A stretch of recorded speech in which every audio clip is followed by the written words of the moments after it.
विश्व की पहली ऐसी संस्था है जो कि संपूर्ण महिला ही चलाती है, क्या कहेंगे इसके बारे में? देखिए, ठीक कहा आपने।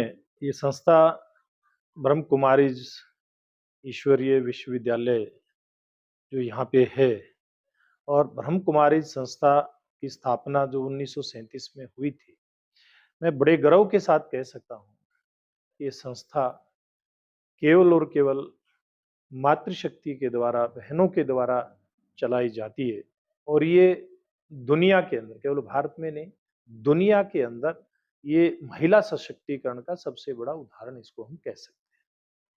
पिछले कई दिनों से आप यहाँ ठहराव हैं, तो किस तरह के आध्यात्मिक से आप गुजरे हो? देखिए, यहाँ जो हमारी भारतीय संस्कृति है, निश्चित रूप से मैं कह सकता हूँ कि यहाँ हम उसके दर्शन कर सकते हैं।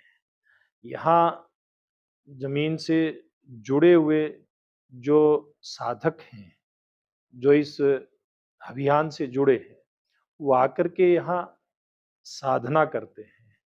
यहाँ बहनें, भाई, माताएँ सब आकर के लंबा-लंबा समय यहाँ गुज़ारते हैं।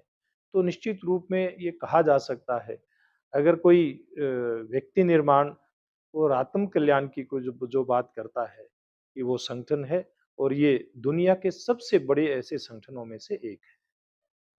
क्या कहेंगे हरियाणा की बल्कि पूरे भारत की राजनीति में बड़ी भागदौड़ चल रही है, जैसे कि ममता बनर्जी इलेक्शन वहाँ पर चल रहा है। इतने व्यस्त समय में आप यहाँ आए, क्या कहेंगे? देखिए, जब समय निकालना होता है तो निकालना ही चाहिए, क्योंकि इस प्रकार की संस्था में आना मैं अपना सौभाग्य समझता हूँ, कि जहाँ ईश्वर से आपका साक्षात्कार हो, परमात्मा से आत्मा का साक्षात्कार हो, इस बात को लेकर के यहाँ चिंतन होता है, यहाँ इस प्रकार का मार्गदर्शन दिया जाता है, तो इस प्रकार के संस्थान में आना, ये हर एक के सौभाग्य में नहीं होता। मैं अपने आप का सौभाग्य समझता हूँ कि मुझे इस संस्थान में यहाँ आने का अवसर प्राप्त हुआ है।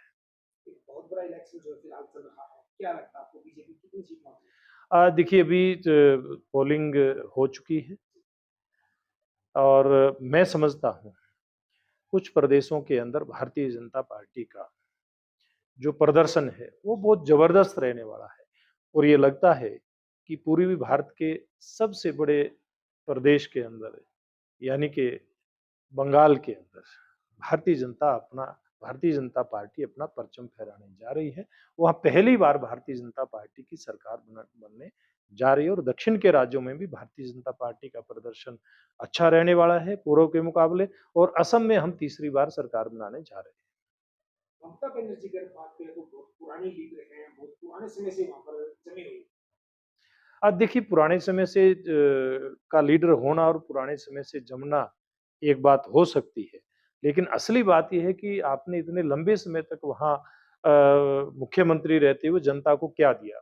वहाँ गुंडागर्दी आपने दी, वहाँ भ्रष्टाचार को आपने इतना बड़े लेवल पे पनपा दिया। आपके राज में बांग्लादेशी और घुसपैठिए देश के अंदर इतने आ गए, रोहिंग्या इतने आ गए बंगाल के अंदर, कि जिसकी कोई कल्पना नहीं कर सकती। आप एक अव्यवस्था एक इतने बड़े प्रदेश को, जो बहुत संवेदनशील है, सामरिक दृष्टि से अगर बात करें, तो बांग्लादेश बहुत ही संवेदनशील प्रदेश है। उस प्रदेश के अंदर आपने राज करके, मैं समझता हूँ कि उस प्रदेश के ताने-बाने को तहस-नहस करने का काम किया, देश को कमज़ोर करने का काम किया, और जनता इनको सबक सिखाने वाली है। दीदी थे, आप थे सुबह? आप ये आइए कैसे नहीं, वो ले लिया था। सुबह स्टेज पे ले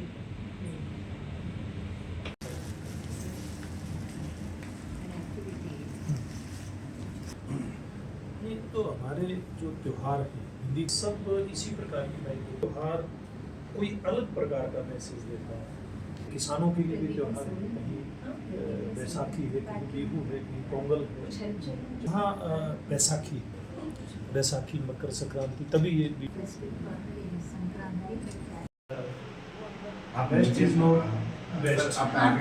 थोड़ा सा एक बार ये पैकिंग कर लेते हैं।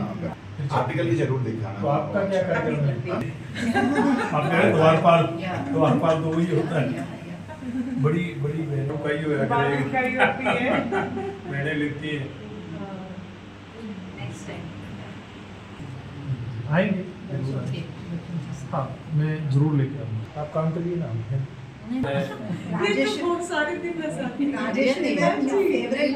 Incognito. She never ना, makes a हंसमुख vlog. का गदर मीडिया तो आप देखें और उसमें अच्छी अच्छी नई नई ताज़ा खबरें सुनने को मिलेगी, देखने को मिलेगी, और हरियाणा में क्या चल रहा है क्या नहीं चल रहा है ये भी आपको पता चलेगा। और चैनल को लाइक करें, सब्सक्राइब करें और शेयर करें। थैंक यू, धन्यवाद।